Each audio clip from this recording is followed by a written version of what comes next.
In the previous lecture we have done the diffraction और हम लोगों ने diffraction की conditions पढ़ी थी maximum and minimum की। आज हम उसको आगे extend करेंगे और एक नया topic पढ़ेंगे which is resolving power of the optical instruments। ठीक है, optical instruments जो हमारे syllabus में है वो है टेलीस्कोप और माइक्रोस्कोप। ठीक है, और हम ह्यूमन आई की भी स्टडी करेंगे एज ऑप्टिकल इंस्ट्रूमेंट। तो ये तीन चीजें हमारे सिलेबस में है और इसमें हमें पढ़ना है रिजॉल्विंग पावर। तो सबसे पहले थोड़ा सा एक आइडिया लेते हैं कि बेसिकली ये रिजॉल्विंग पावर क्या होती है। रिजॉल्विंग पावर का मतलब होता है कि दो चीजों को डिस्टिंक्टली देख पाना। ठीक है, डिस्टिंक्टली देख पाने का मतलब क्या है। सपोज करिए देखो मेरी दो फिंगर्स हैं, ठीक है ना। अब मुझे यहाँ पे दिखाई दे रहा है कि ये फर्स्ट फिंगर है, ये सेकंड फिंगर है, दोनों अलग अलग दिखाई दे रहे हैं। ठीक है, अब मुझे क्या करना है, दोनों फिंगर्स को अगर मैं अपने से दूर लेकर जाऊं, ठीक है, ऑब्वियसली मेरा हाथ इतना छोटा है, मैं ज्यादा दूर तो नहीं ले जा सकता, पर अगर मैं इसको दूर लेता जाऊं तो बेसिकली होगा कि एक डिस्टेंस ऐसा आएगा कि जब मुझे इन दोनों फिंगर्स के बीच में एक गैप दिखना बंद हो जाएगा। मतलब मुझे ऐसा लगेगा कि हाँ यहाँ पे कोई हाथ का कोई पार्ट तो है, बट दोनों के बीच में एक गैप दिखाई देना बंद हो जाएगा। फॉर एग्जाम्पल जब हम पेड़ों को देखते हैं, तो उसमें पत्ते हैं, ठीक है। जब हम पास से देखते हैं तो हमें हर पत्ता पत्ता अलग दिखाई देता है, पर जैसे जैसे आप पेड़ से दूर जाते जाएंगे आपको लगेगा कि हाँ भाई वहां पे पत्ते तो हैं, पर उनकी जो बाउंड्री है ना वो विजुअलाइज नहीं कर पाओगे। ठीक है ना, तो यही होती है रिजॉल्विंग पावर। ठीक है ना, रिजॉल्विंग पावर का मतलब जब हम चीजों को डिस्टिंक्टली देख पाते हैं, ठीक है ना, अलग अलग देख पाते हैं। ठीक है, तो रिजॉल्विंग पावर ऑप्टिकल इंस्ट्रूमेंट्स में बहुत ही इंपॉर्टेंट फैक्टर है। बिकॉज सपोज करो आप किसी माइक्रोस्कोप से किसी बॉडी को देख रहे हैं, आप सेल्स देख रहे हैं, ठीक है। अब आपको दो सेल्स के बीच में डिफरेंस ही नहीं पता चल रहा, वो एक दूसरे को इंटरमिक्स कर रहे हैं, आपको पता ही नहीं चल रहा पहला कब खत्म हुआ दूसरा कब शुरू हुआ। तो वो माइक्रोस्कोप हमारे किसी काम का नहीं है। ठीक है ना, हम चाहते हैं कि हमारे पास ऐसे ऑप्टिकल इंस्ट्रूमेंट हो जो ज्यादा से ज्यादा रेजोल्यूशन वाले हो, ठीक है ना, ज्यादा से ज्यादा डिस्टिंक्टली हम उन चीजों को देख पाए। ठीक है ना, फॉर एग्जाम्पल आप लोगों ने अपने कैमराज यूज किए, उसके अंदर भी देखो हम रेजोल्यूशन कंट्रोल करते हैं बार बार। ठीक है ना, जितनी ज्यादा रेजोल्यूशन होती है उतना ही क्लैरिटी के साथ आप चीजों को अलग अलग देख पाते हैं। ठीक है ना, तो बेसिकली रेजोल्यूशन का मतलब बिल्कुल वही है रिजॉल्विंग पावर जिसे हम लोग स्टडी करने वाले हैं। अब रिजॉल्विंग पावर ये हम वेव ऑप्टिक्स में क्यों पढ़ रहे हैं, टेलीस्कोप, माइक्रोस्कोप और ये ह्यूमन आई ये तो रे ऑप्टिक्स का पार्ट है। एक्चुअल में रिजॉल्विंग पावर का जो ओरिजिन है वो समझने के लिए डिफ्रैक्शन आना बहुत जरूरी है। ठीक है, तो फटाफट याद करते हैं डिफ्रैक्शन क्या था। देखो डिफ्रैक्शन में मैंने तुम लोगों को ये बताया था कि जब भी लाइट किसी एक स्लिट में से निकलती है, स्लिट कैसी, जिसका साइज लाइट की वेवलेंथ के बराबर हो, तो स्लिट में से जब भी लाइट निकलती है तो वो फैलती है। ठीक है, या फिर अगर लाइट किसी भी एक ऑब्स्टेकल के पास से निकलती है, ठीक है ना, तो ऑब्स्टेकल पे क्या होती है, बैंड होती है। ठीक है ना, तो ये दो चीजें हमने पढ़ी थी, ये डिफ्रैक्शन का रीजन है, डिफ्रैक्शन ऐसे होता है ना। अब जो हम लोगों ने डिफ्रैक्शन अभी तक पढ़ा है वो डिफ्रैक्शन एक्चुअली स्लिट वाला डिफ्रैक्शन था। सिंगल स्लिट से हम लोगों ने डिफ्रैक्शन पढ़ा था। स्लिट का मतलब मैंने आपको बताया था कट, है ना, कि आप लोग दो ब्लेड लो, एक के ऊपर एक रखो, उनकी जो शार्प एजेस है उनके बीच में जो स्पेस है पतला सा है ना, वो स्लिट का तरह बिहेव करता है। ठीक है ना, आप पेपर लो, पेपर में चाकू से कैसे कट लगा दो, वो स्लिट बन गई। ठीक है, पर जरूरी नहीं है डिफ्रैक्शन के लिए हमेशा स्लिट ही हो। ठीक है, डिफ्रैक्शन सर्कुलर अपर्चर से भी हो सकता है। सर्कुलर अपर्चर मतलब एक सर्कुलर छेद में से भी जब लाइट निकलती है तो वो डिफ्रैक्शन करेगी, ऑब्वियसली करेगी, है ना। माइक्रोस्कोप टेलीस्कोप को समझने के लिए जो अपर्चर हम लेने वाले हैं वो सर्कुलर अपर्चर। ठीक है, अभी तक जो हम लोगों ने जितना भी मैथमेटिक्स पढ़ा है ना वो सारा का सारा किसके लिए था, वो लीनियर स्लिट्स के लिए था। ठीक है, लेकिन ये वाला जो है ना वो सारा किसके लिए है, सर्कुलर अपर्चर के लिए है। तो हम लोगों के लिए जो थोड़ा सा फॉर्मूला है वो थोड़ा सा मॉडिफाई होने वाला है, वो हम देखेंगे जब जैसे भी होगा। अगेन रिजॉल्विंग पावर को जब हम लोग स्टडी करेंगे तो रिजॉल्विंग पावर के जो फाइनल फॉर्मूलाज हैं वो हमें बेसिकली लर्न करने हैं और हमारे सिलेबस में उनकी लर्निंग ही है, उनकी डेरिवेशन नहीं है। ठीक है ना, तो जब हम इनकी डेरिवेशन करेंगे, वैसे तो मैं आप लोगों को डेरिवेशन वाले मेथड से ही समझाऊंगा, पर हम उतना ज्यादा डीप में यहाँ पर नहीं जाएंगे। हम ना फॉर्मूला कायम करेंगे और ना ही बहुत ज्यादा डीप में जाके इनकी डेरिवेशन करेंगे। ठीक है ना, तो हम एक मिड से सेक्शन में रहेंगे ताकि आपको समझ में भी आए कि हम क्या कर रहे हैं और ऐसा भी नहीं लगे कि बिल्कुल ही पता नहीं क्या कोई रट्टा लगा रहे हैं। ठीक है ना, तो बेसिकली यहाँ पे मैंने एक डायग्राम बनाया और इसमें मैंने डिफ्रैक्शन लिखा है। अब डिफ्रैक्शन देखो कैसे है कि यहाँ पे हमारे पास एक सर्कुलर स्लिट है, ठीक है ना, एक सर्कुलर छेद है और इसमें से जैसे लाइट निकलेगी लाइट फैलेगी। ठीक है ना, और ये लाइट फैल रही है यहाँ पर और ये सामने स्क्रीन रखी है। अब इस स्क्रीन के ऊपर यहाँ पे एक डिस्क बनेगी लाइट की। ठीक है, इसको बोलते हैं एरे डिस्क, बट अगेन इतने नाम वगैरह याद करने आपको कोई मतलब वाली बात नहीं है। तो ये एक एरे डिस्क है। अब इस एरे डिस्क में ही सारी लाइट की एनर्जी ऑलमोस्ट कॉन्सेंट्रेट हो जाती है अगर सर्कुलर अपर्चर की बात करें। होगा, ठीक है ना। मतलब यहाँ से लाइट आ रही है, सपोज करो 100% एनर्जी इधर से आ रही है, तो ये जो डिस्क बन रही है ना लाइट की, इसमें ऑलमोस्ट 80% एनर्जी तो इसी में खत्म हो गई, ठीक है। उसके बाद फिर पैटर्न बनेंगे वैसे जैसे नॉर्मल बनते हैं, light dark light dark light dark, ठीक है, वो बनते रहेंगे, ठीक है। तो यहाँ पर अगर मुझे इसी पैटर्न के लिए ग्राफ बनाना हो इंटेंसिटी का, तो कुछ इस तरह से ग्राफ बन जाएगा। देखो ये जो एयर डिस्क है ये करस्पॉन्ड कर रही है एक सेंट्रल मैक्सिमा के लिए, इस तरह से ये देखो मैक्सिमा बन गया, ठीक है। उसके बाद फिर छोटा मैक्सिमा और इतना ज्यादा अपन देखेंगे भी नहीं, हमारा मतलब सिर्फ इस डिस्क से ही है, ठीक है ना। अब एक जो लाइट का ऑब्जेक्ट है, ठीक है, सॉरी लाइट का ऑब्जेक्ट नहीं, एक जो ऑब्जेक्ट है पर्टिकुलर, ठीक है ना, वो एक ऑब्जेक्ट एक सोर्स की तरह बिहेव करेगा। उससे निकलने वाली लाइट अगर किसी स्लिट में से पास होगी, स्लिट, अब हमारे पास स्लिट कहाँ है, हमारे जो लेंस है ना, अभी आप देखोगे वही स्लिट की तरह बिहेव करने वाले, ठीक है ना। तो उसमें से निकलने वाली जो लाइट है वो जब लेंस में से पास होगी, ठीक है ना, तो वो अब क्या होगी, फैलेगी, और फैलेगी तो वो क्या बनाएगी, इस तरह की एक डिस्क बनाएगी, यानी कि जो एक पॉइंट था उसकी इमेज पॉइंट नहीं बनेगी, उसकी इमेज क्या बनेगी, डिस्क शेप की बनेगी, ठीक है ना। तो वो डिस्क शेप की जो इमेज बनेगी, ठीक है, अगेन एक कोई दूसरा ऑब्जेक्ट लेंगे, उसकी भी एक डिस्क शेप की इमेज बनेगी। अब ये दो डिस्क है ना, इनके बीच में ही डिस्टेंस हमें मेंटेन करना है। अगर ये डिस्क से ओवरलैप हो गई दो अलग अलग ऑब्जेक्ट की, तो फिर आपको पता ही नहीं चलेगा कि कौन सा ऑब्जेक्ट कहां पर है, आप उनके बीच में रेजोल्यूट बिल्कुल नहीं कर पाएंगे, ठीक है ना। तो थोड़ा सा भी कम समझ में आया होगा, बट हमें बेसिकली यही करना है, और मैं इसको ही एक्सप्लेन करने वाला हूँ स्टेप बाय स्टेप कैसे करेंगे इसे। तो just have a look at this diagram. So it is just a representation of what I have said earlier कि देखो डिफ्रैक्शन यहाँ पर कैसे हो रहा है। हमारे पास यहाँ पर एक स्लिट है, और ये कैसी स्लिट है, सर्कुलर स्लिट है, ठीक है। इस सर्कुलर स्लिट का जो डायमीटर है that is 2a is the diameter of this aperture, circular aperture, okay. यहाँ से देखो ये रेज निकली, और रेज निकलने के बाद यहाँ पे इस लेंस से क्या हुई, ये कन्वर्ज हुई, ठीक है, और कन्वर्ज होने के बाद यहाँ पर ये हमारे पास क्या बन गया, डिफ्रैक्शन की वो डिस्क बन गई, सेंट्रल डिस्क, ठीक है। अब मान लेते हैं जो सेंट्रल डिस्क है ना, इसकी जो टोटल डायमीटर है दैट इज 2w, ठीक है, और जो इसका रेडियस है वो क्या है, w है, ठीक है। बिकॉज ये जो रेज है वो ऑलमोस्ट देखो पैरेलल है, यहाँ से जो ये वेवलेट्स जो मूव कर रही है पैरेलल है, तो ये जो पॉइंट है यहाँ से यहाँ तक का डिस्टेंस है, ये फोकस माना जाएगा, ठीक है ना, क्योंकि जो पैरेलल रेज आती है वो जो एक पॉइंट पे कन्वर्ज होंगी, ये क्या है, फोकस है, ठीक है। अब ऑब्वियसली बात है, देखो भाई यहाँ पे ये हमारा सेंट्रल मैक्सिमा खत्म हो रहा है, ठीक है, और सेंट्रल मैक्सिमा जिस पॉइंट पे खत्म होता है वो क्या होता है, फर्स्ट मिनिमम, ठीक है। अगर इसके करस्पॉन्डिंग हम लोग देखो यहाँ पर इसको ग्राफ बना के समझने की कोशिश करें तो कैसा ग्राफ बनेगा, इस तरह से, ठीक है ना। ये पॉइंट क्या होगा, फर्स्ट मिनिमम, ठीक है ना, ये फर्स्ट मिनिमम वाला पॉइंट है। तो यहां पर हम ये बोल सकते हैं कि θ1 एंगल है ना, वो फर्स्ट मिनिमा के करस्पॉन्डिंग एंगल है, ठीक है ना। अब ऐसा हम लोग θ1 एंगल पे फर्स्ट मिनिमा आएगा, θ2 पे शायद सेकंड आ जाता है ना, तो ये हम लोगों ने जो θ1 लिया है ना, that corresponds to first minima, ठीक है। अब तो इसको आगे कैसे करना है, यहाँ पर अगेन जब लास्ट टाइम हम लोगों ने किया था तो विड्थ ऑफ सेंट्रल मैक्सिमा निकाली थी, है ना। तो विड्थ ऑफ सेंट्रल मैक्सिमा हम लोगों ने कैसे निकाली थी कि a sin theta is equals to n lambda, अगर तुम लोगों को याद होगा ना, a sin theta is equals to n lambda, फिर क्योंकि ये फर्स्ट मिनिमा है तो n को 1 कर दिया था, ठीक है। एंगल की डेफिनेशन लगाई थी, theta is equals to l upon r, तो बीटा अपॉन d आ गया था, करना भाई सब कुछ है।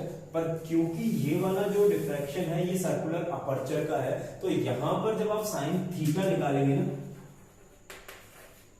क्योंकि मैंने यहाँ पे एंगल θ1 लिया है, जब यहाँ पे आप साइन θ1 निकालेंगे ना, that will be equal to 1.22 lambda upon 2, ठीक है ना।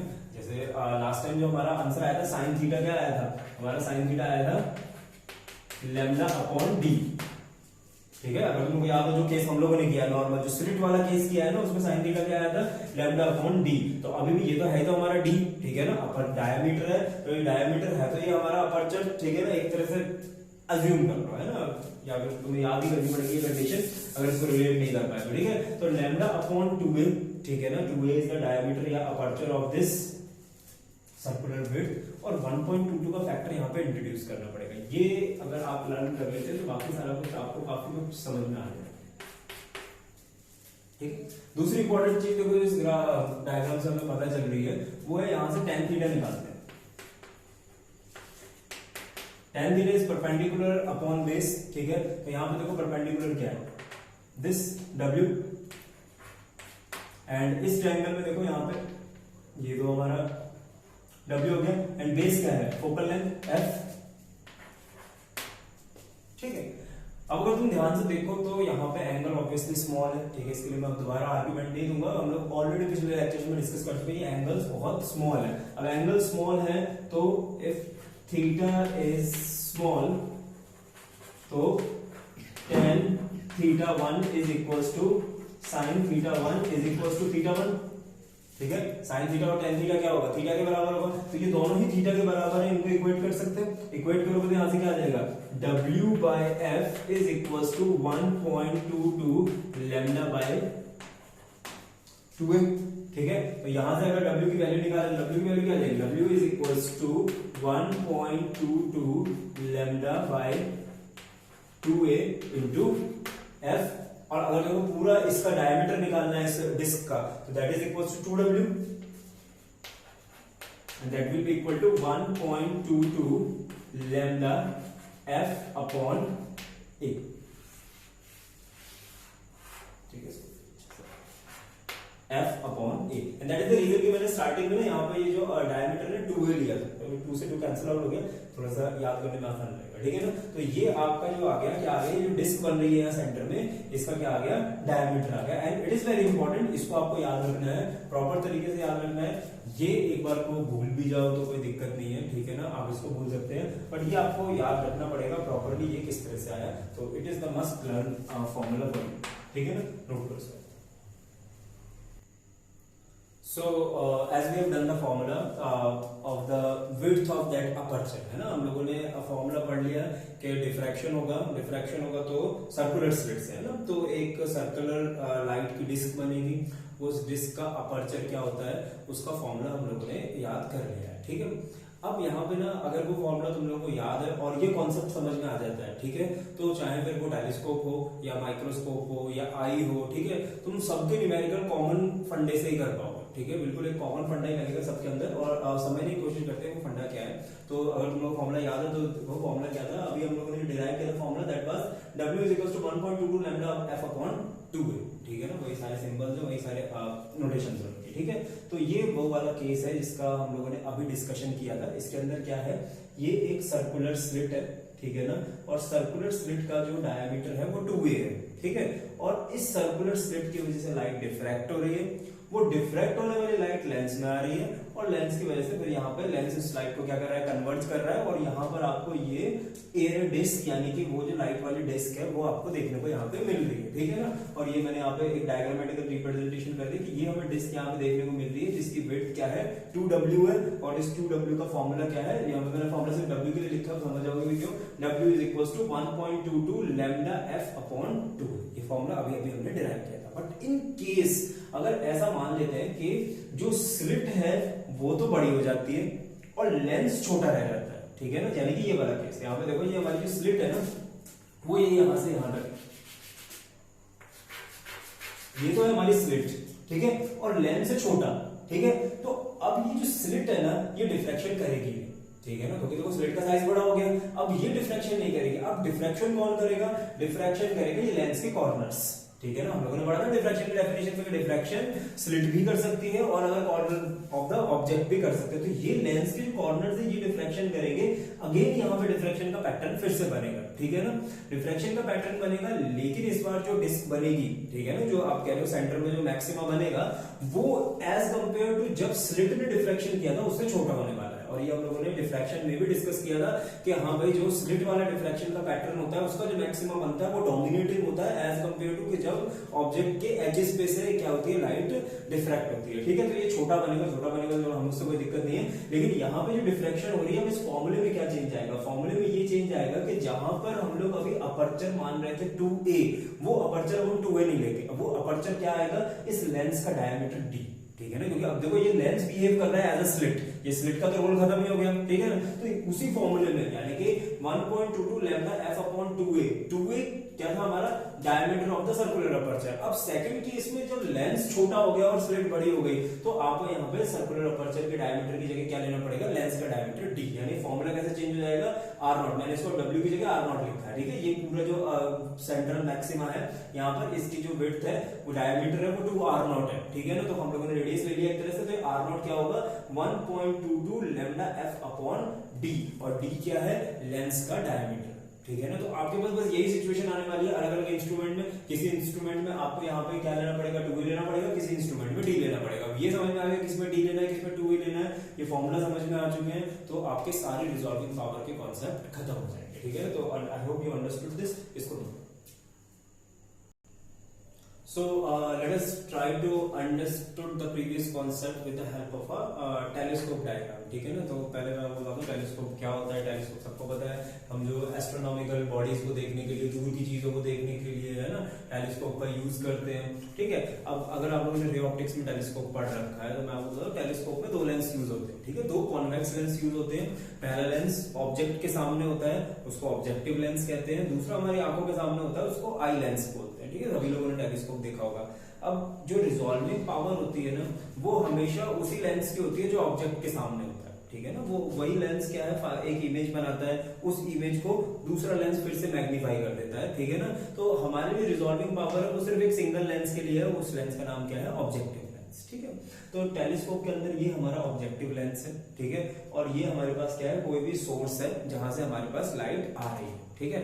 अब सोचो ये कौन सा वाला केस बन रहा है, ये कौन सा केस बन रहा है जिसके अंदर डिफ्रैक्शन एक स्लिट करेगी या फिर डिफ्रैक्शन लेंस के थ्रू होगा। अब ऑब्वियसली जब आप टेलीस्कोप से ऐसे चांद देख रहे हो, ठीक है, तो वहां कौन सी स्लिट है, कोई स्लिट नहीं है, ठीक है। किसी स्लिट से लाइट नहीं आ रही, लाइट तो स्पेस से आ रही है ओपन, ठीक है। आने के बाद वो किस में जाएगी, लेंस में। तो यहाँ पर ये जो आपका केस बन रहा है, ये बन रहा है यहाँ पर आपका लेंस का जो डायमीटर है वो आपको अपर्चर में लेना है, ठीक है। तो यहाँ पे जो फॉर्मूला हम लोग यूज करने वाले हैं वो क्या होगा, R is equal to 1.22 lambda f upon d। d यहाँ पे क्या होगा, लेंस का डायमीटर, ठीक है ना। तो टेलीस्कोप में आप समझ गए होंगे, टेलीस्कोप में कोई स्लिट नहीं है सामने, ठीक है। लाइट ओपन स्पेस से आ रही है, यहाँ पर जो लेंस है ना वही बिहेव करेगा एज द अपर्चर, और वही हमारा डायमीटर ही उसका जो होगा वो अपर्चर की तरह बिहेव करेगा। तो फॉर्मूला समझ में आ गया कौन सा लगेगा, ठीक है। अब यहाँ पे हो क्या रहा है, देखो मैंने बराबर डायग्राम बनाया कि सोर्स है, सोर्स से लाइट आएगी तो अपना ये यहाँ पे क्या है, ये मैक्सिमम वाला वो डिस्क बन गया, पैटर्न बन गया, ठीक है। चलिए तो कोई दिक्कत वाली बात नहीं है। अब मैंने यहाँ पे क्या किया, दो सोर्स ले लिए, ठीक है। यहाँ पर हमारे पास दो सोर्स है, सपोज करो S1 और S2, ठीक है। अब S1 लेंस में से निकला, इसका अपना मैक्सिमा बना, ठीक है। S2 निकला लेंस में से, इसका अपना मैक्सिमा बना, ठीक है। अब ये जो मैक्सिमा है ना, ये आप समझ लो लाइट के दो गोले हैं, ठीक है, इस तरह से ये स्क्रीन के ऊपर, ठीक है। अभी तो देखो ये गोले अलग अलग दिख रहे हैं, ठीक है। अगर आप लोगों ने सोर्स को पास में लेकर आए, यानी S1 S2 को पास में लेकर आए, ठीक है ना, या तो समझिए कि आप S1 S2 से दूर गए, ठीक है, तो क्या होगा ना, ये गोले इस तरह से पास आना शुरू हो जाएंगे, ठीक है। और हो सकता है शायद इतने पास आ जाए, आपको पता नहीं चले फिर ये दो है या एक है, ठीक है ना। आपको डिफरेंशिएट करना ही नहीं आएगा इसके अंदर। तो कब तक हम इन जो डिस्क बन रही है इनमें डिफरेंशिएट कर सकते हैं, इसके लिए हमारे पास है रैले क्राइटेरिया, ठीक है। रैले ने हमें ये बताया था कि हम तब तक दो डिस्क के बीच में क्या है, डिफरेंशिएट कर सकते हैं, रेजोल्यूट कर सकते हैं, जब तक एक का मैक्सिमा दूसरे के मिनिमा के अंडर आएगा, ठीक है ना। मतलब इससे ज्यादा ये पास नहीं आ सकते, कि मैक्सिमम डिस्टेंस है जितना ये पास आ सकते हैं। और क्या है वो डिस्टेंस, ये जो पहली वाली डिस्क का जो मैक्सिमम पॉइंट है वो दूसरी वाली डिस्क के कहां पर है, मिनिमम के नीचे है, ठीक है। और सिमिलरली इधर ये जो मिनिमम है ये किधर है, मैक्सिमा के नीचे है। ये वो मिनिमम डिस्टेंस है जहां तक ये क्या है, आप कह सकते हैं इसको डिस्टेंस मिनिमम, ठीक है ना। तो ये वो मिनिमम डिस्टेंस है जहां तक क्या है, ये पास आ सकते हैं। इससे पास अगर आए, अगर आपका ये वाला जो मिनिमम पॉइंट है ये इस लाइन के आगे इधर पहुंच गया, ठीक है, फिर आपको कुछ नहीं दिखाई देगा, मतलब दिखाई तो देगा लेकिन आप रेजोल्यूट नहीं कर पाएंगे, डिफरेंशिएट नहीं कर पाएंगे इन दैट सेंस। तो ये हमारी मिनिमम लिमिट है और ये रैले क्राइटेरिया, ठीक है ना। और ये समझ में आ गया है, तो अब हम इसी डायग्राम पे वापस आएंगे एंड मैथमेटिकल कैलकुलेशन करके ये डिस्टेंस निकाल लेंगे, ठीक है। और मैथमेटिकल कैलकुलेशन कुछ नहीं है, एंगल की डेफिनेशन यूज करने वाले हम लोग फिर से। तो ये वाला डायग्राम फिर से देख लो, दो सोर्स है, इधर से लाइट निकल रही है, अपना मैक्सिमा दोनों ने बनाया, ठीक है। तो इसको नोट करो फटाफट। So I have made a diagram, हमने टेलीस्कोप का एक डायग्राम बनाया, ठीक है। और ये वाला केस ना इस रेले क्राइटेरिया के करस्पॉन्डिंग बनाया हम लोगों ने, मतलब कि हम जितना ऑब्जेक्ट्स को पास से पास रख सकते थे, जितना ये एंगल छोटे से छोटा कर सकते थे, हमने कर दिया, ठीक है। इससे ज्यादा छोटा करेंगे तो क्या होगा कि जो मैक्सिमा और मिनिमा है ये ओवरलैपिंग से आगे निकल जाएगा, मतलब मिनिमा ये आगे निकल जाएगा और फिर रेजोल्यूशन नहीं हो पाएगा, ठीक है। तो ये सोर्स S1 है, ये S2 है, इधर से लाइट गई और देखो ये जो इसका जो मैक्सिमा बन रहा है उधर से यहाँ पे देखो फर्स्ट मिनिमा बनेगा और इधर से जो इसका मैक्सिमा बन रहा है जस्ट फर्स्ट मिनिमा के नीचे आ रहा है दूसरे सोर्स का, है ना। तो ये हमारा क्या है, रेले क्राइटेरिया वाला मिनिमम डिस्टेंस हमने यहाँ पे क्रिएट कर लिया है, ठीक है। अब जरा समझने की कोशिश करते हैं मिनिमम डिस्टेंस है कितना, ठीक है। मिनिमम डिस्टेंस एक्चुअल में अगर तुम देखो ध्यान से देखो ना, यहाँ पे जो ये जो पूरी विड्थ थी एक मिनिमा से लेके यहाँ पे दूसरे मिनिमा तक, ये क्या थी 2r, है ना। तो ये हमारी मैक्सिमा से लेके मिनिमा तक की जो विड्थ है ये एक्चुअल में r ही तो है, ठीक है। तो एक्चुअल में ये डिस्टेंस जो है ना ये r है, ठीक है। देखो यहां से लेकर ये यहां तक, इसके लिए देखो ये डिस्टेंस क्या है r है और इसका भी ये डिस्टेंस क्या है r है, ठीक है। इसका मतलब ये विड्थ तो तुम्हें पहले से ही पता है, ये क्या है r है, ठीक है। अब अगर मुझे पता है कि ये डिस्टेंस r है,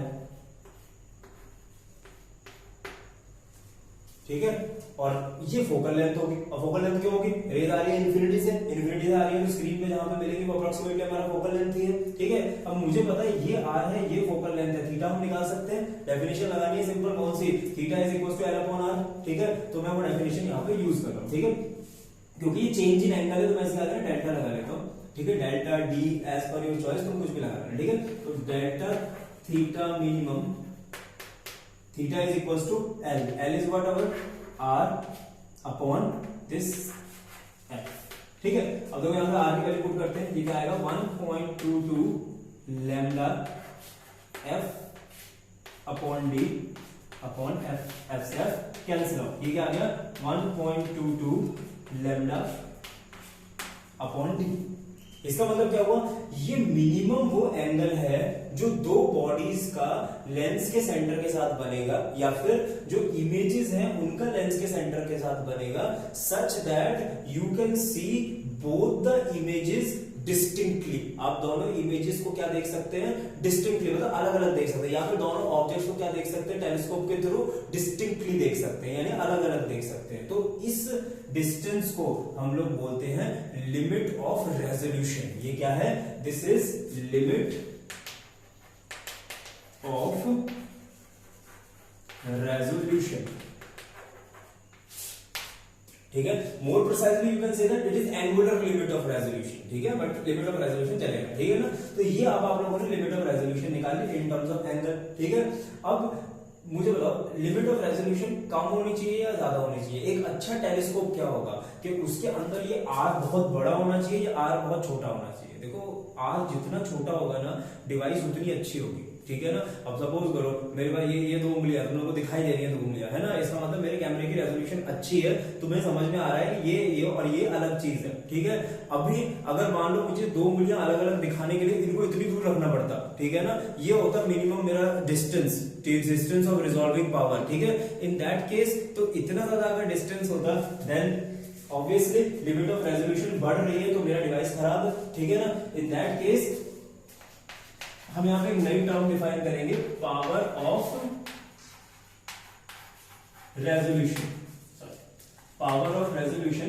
एंड पावर ऑफ रेजोल्यूशन जो है ना वो लिमिट ऑफ रेजोल्यूशन का जस्ट अपोजिट होगा। ऑब्वियसली देखो उसी इंस्ट्रूमेंट की पावर ज्यादा मानी जाएगी कि जिसकी ये लिमिट ऑफ रेजोल्यूशन क्या होगी, कम होगी, ठीक है। तो power of resolution is what, it is 1 upon delta theta minimum, ठीक है। तो ये क्या आ जाएगा हमारे पास, इसको उल्टा कर देते हैं, it will be d upon 1.22 lambda, ये हमारे पास आ जाएगा d अपॉन 1.22 लैम्डा और लिमिट ऑफ रेजोल्यूशन क्या आएगी 1.22 लैम्डा अपॉन d, ठीक है ना। तो ये दोनों ही फॉर्मूले बहुत ज्यादा इंपॉर्टेंट है। डायरेक्ट इसमें न्यूमेरिकल आएगा, इस आपसे कुछ पूछा नहीं जाएगा इतना कुछ क्या करना है, बट देखो ये डायग्राम मैंने ये आप इमेजिन कर सकते हो, ठीक है ना।